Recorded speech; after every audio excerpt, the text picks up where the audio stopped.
की जो बेटी है वो है दाने। जो हम कहते हैं ना, दाने दाने पे लिखा है खाने वाले का नाम। दाने, अनाज के दाने और दालों के दाने। अनाज और दालें यानी कि ग्रेन एंड पल्सेस गुजराती में कहते हैं। अनाज અને कठोर दोनों मिलत है। आप देखना है दान, लेकिन कुछ भेद है, इसलिए नाम अलग कर दिए। आप देखेंगे अनाज जो है, अनाज किसको कहते हैं? बाजरी है, ज्वार है, गेहूं है, चावल है, मकाई है। हाँ, ऐसे नाना प्रकार के मिलेट्स जो कहते हैं, ये अनाज। और दालें जो है, पल्सीज है, वो है मूंग, मठ, चने। ऐसे बहुत सारे नाना प्रकार के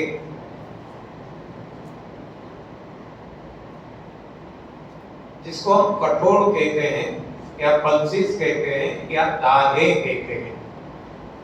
दोनों में भिन्नता क्या है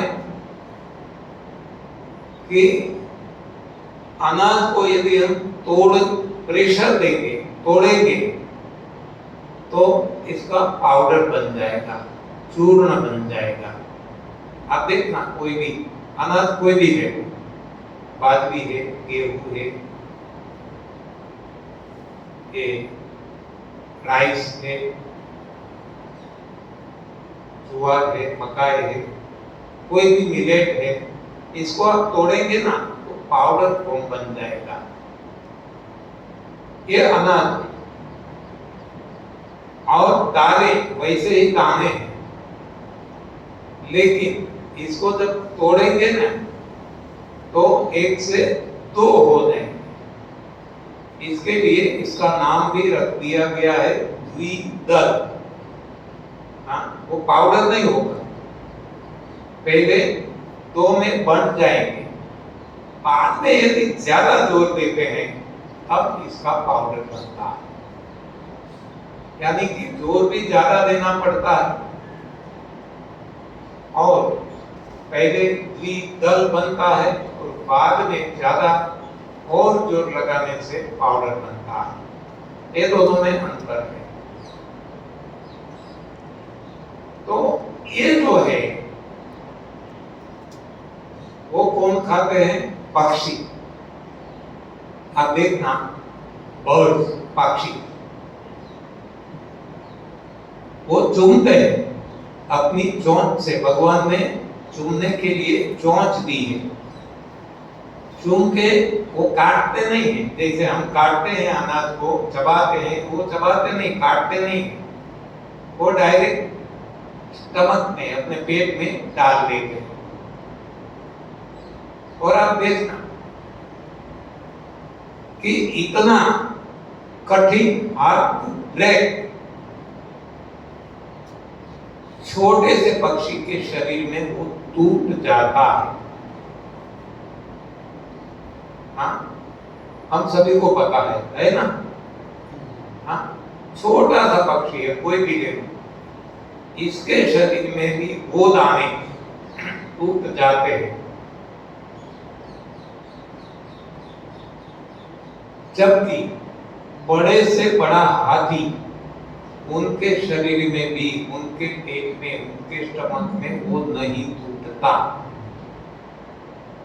देख लेना, कोई भी शेर है, चित्ता है, बाघ, वरु है, कोई भी प्राणी ले लो, हाथी, घोड़ा, भैंस ले लो, इंसान का शरीर ले लो, किसी के शरीर में वो टूटता नहीं है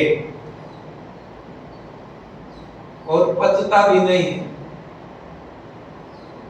केवल और केवल पक्षी के शरीर में भगवान ने ऐसी केमिकल इंडस्ट्री लगाई है, रासायनिक कारखाना लगाया कि जो इसको तोड़ भी डालता है, इसको पचा भी डालता है और इसमें से उनको पांचों तत्व मिल जाते हैं। हाँ, पक्षियों को अनाज और दालों से पांचों तत्व मिल जाते हैं। वनस्पति को केवल और हवा और प्रकाश से पांचों तत्व मिल जाते हैं। ये कौन करता है? उनके भीतर बैठे भगवान, वो ये करता है। हाँ, बचाता है, तोड़ता है तो भी भगवान, बचाता है तो भी भगवान। अब हम देखते हैं यही वनस्पति, इसकी पत्तियां जो ग्रास कहते हैं, घास, संस्कृत में तृण कहा जाता है। तो ये घास हाथी, घोड़ा, भैंस, बैल ऐसे जानवरों को, ऐसे प्राणियों के देह में वो पच जाता है। देखो, और किसके को इसमें नहीं पचेगा। कुत्ता खाएगा नहीं पचेगा, शेर खाएगा नहीं पचेगा, इसको उल्टी हो जाएगी। हाँ, किसी का शरीर वो नहीं पचा सकता। केवल और केवल हाथी, घोड़ा, भैंस, बैल, गाय, यानी कि जिसको तृण आहारी कहते हैं, जिनके शरीर की रचना भगवान ने घास के लिए बनाई है, वो ही घास को पचा सकते हैं और घास से ही उनको पांचों तत्व मिल जाते हैं। वो भी भगवान बचाते हैं, भगवान ही पांचों तत्व इसमें से बना लेते हैं। हाँ, मिलते नहीं है, बना लेते हैं। तो वहां प्रोसेस होती है। शरीर के भीतर पांचों तत्व भगवान बना लेते हैं जब अपना भोजन दिया जाता है। उसी तरह समंदर में रहने वाले, पानी में रहने वाले प्राणी, उनके लिए कुछ और भोजन है, सी फूड कहते हैं, वो उनके ही शरीर में पचते हैं और उनमें से पांचों तत्व उनको मिल जाते हैं। ये जो पांच तत्व, जिसको हम नाम देते हैं पृथ्वी, जल, अग्नि, वायु और आकाश। पृथ्वी, जल, अग्नि, वायु और आकाश, एक पंच तत्व की थियरी है। जबकि मैन मेड साइंस जो है, इसकी थियरी में तो क्या क्या नहीं है। वहां है vitamin, protein, calcium, carbohydrate, magnesium, manganese, नाना प्रकार के ऐसे नाम दिए गए हैं। तो जो भी है, जब प्राणी अपना सही भोजन खाता तभी भगवान वो सही भोजन से पांचों तत्व, या तो विटामिन, प्रोटीन, कैल्शियम, कार्बोहाइड्रेट, जो भी हम नाम दें, वो बना लेते हैं। समझ में आता है ना जो मैं बात करता हूं? सो सिंपल है, सारा छोटा बच्चा भी समझ सकता है। मतलब ये हुआ कि सारे प्राणी जिसको रोग नहीं होते, जो निरोग रहते हैं, उनको पांचों तत्व मिल जाते हैं। उनके अंदर बैठे भगवान पांचों तत्व बना लेते हैं। लेकिन कब? जब वो सही भोजन खाते हैं।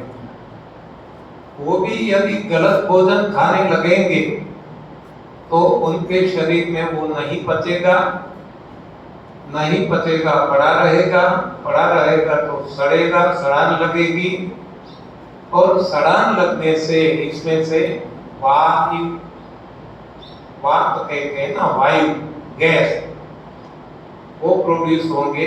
तो गैस्ट्रिक प्रॉब्लम्स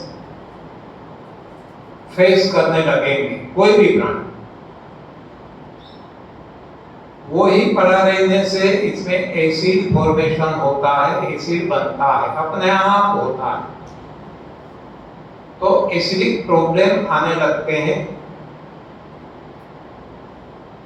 वो भोजन पड़ा रहने से चिकनाई पैदा होती है, जिसको हम म्यूकस कहते हैं, कफ कहते हैं। तो ये बनने लगेगा, यानी कि वात पित्त कफ होने लगेंगे। जो गलत आहार खाएंगे उनको, सही खाएंगे उनको नहीं होगा। आगे चलकर और ज्यादा यदि वो पड़ा रहा तो सड़ान बढ़ती रहेगी और इसमें कीड़े पड़ेंगे और सारी शरीर को खा जाएंगे।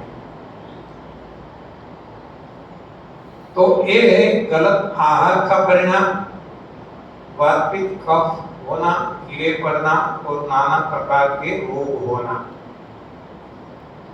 लेकिन जो सही भोजन खाते हैं उनको पांचों तत्व जो सप्रमाण मिल जाते हैं, भगवान बना लेते हैं, तो उनको कोई रोग नहीं होता। तो रोग नहीं होने देना है,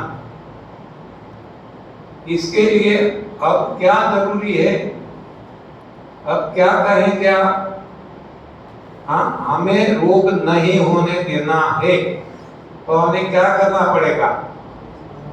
5 तत्व वाला खाना खाना। क्या? 5 तत्व वाला खाना खाना। कैसा आहार खाना? 5 तत्व वाला, जैसे सभी का आपने बताया खाते हैं, वैसे हमें भी खाना। इतनी चर्चा के अंत में हम इतना कंक्लूड कर सकते हैं कि हर कोई प्राणी अपना अपना सही भोजन खाते हैं। हम भी अपना सही भोजन खाएंगे तो हमें भी रोग नहीं होंगे।